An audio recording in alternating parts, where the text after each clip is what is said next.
Hello అండి, welcome back to my channel. నేను మీ లావణ్య. అందరూ ఎలా ఉన్నారు? బాగున్నారా? నేనైతే చాలా బాగున్నానండి. చాలా డేస్ తర్వాత మళ్ళీ వీడియోస్ని స్టార్ట్ చేశాను. ఈరోజు వీడియోలో వచ్చేసి కొబ్బరి కారం పౌడర్ని ఎలా తయారు చేసుకోవాలో చూపిస్తాను. ఈ కారం పొడి అనేది మనం రైస్లో తినచ్చు, లేదు అంటే ఫ్రైస్ చేసుకుంటాం కదండి. మనం ఎటువంటి ఫ్రైలో ఉన్నా వెజిటేబుల్ ఫ్రైస్లో ఈ పౌడర్ని మనం వేసుకుంటే చాలా టేస్టీగా ఉంటాయి ఆ కర్రీస్ అనేది.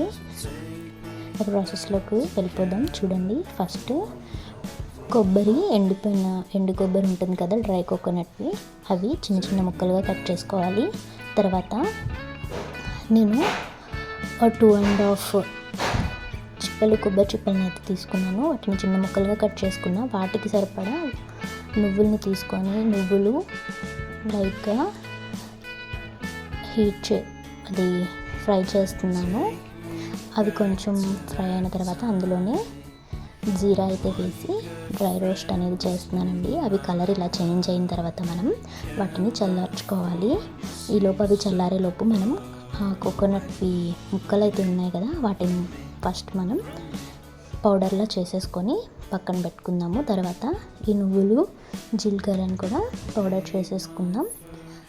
అవి కూడా పౌడర్ చేసుకున్న తర్వాత ఆ కొబ్బరి, ఈ నువ్వులు, జీలకర్ర పౌడర్ని రెండింటిని మిక్స్ చేసేసి అందులోనే ఎల్లుల్లిపాయలని కూడా వేసుకొని, చిన్న ఉల్లిపాయలు ఉంటాయి కదా, అవి నేను ఒక పాలు తీసుకున్నాను. అందులోనే పచ్చికారంని కూడా యాడ్ చేసేసుకోవాలి. యాడ్ చేసుకొని ఇట్లా మొత్తంని మళ్ళీ ఒకసారి మిక్సీ పట్టేసుకుంటే ఇట్లా పౌడర్ అవుతుందండి. అందులోనే మనం కొంచెం రాక్ సాల్ట్ని కూడా యాడ్ చేసుకోవాలి. మిక్సీ పట్టినప్పుడు నాకు ఆ క్లిప్ అనేది మిస్ అయింది, మీరు యాడ్ చేసుకోండి.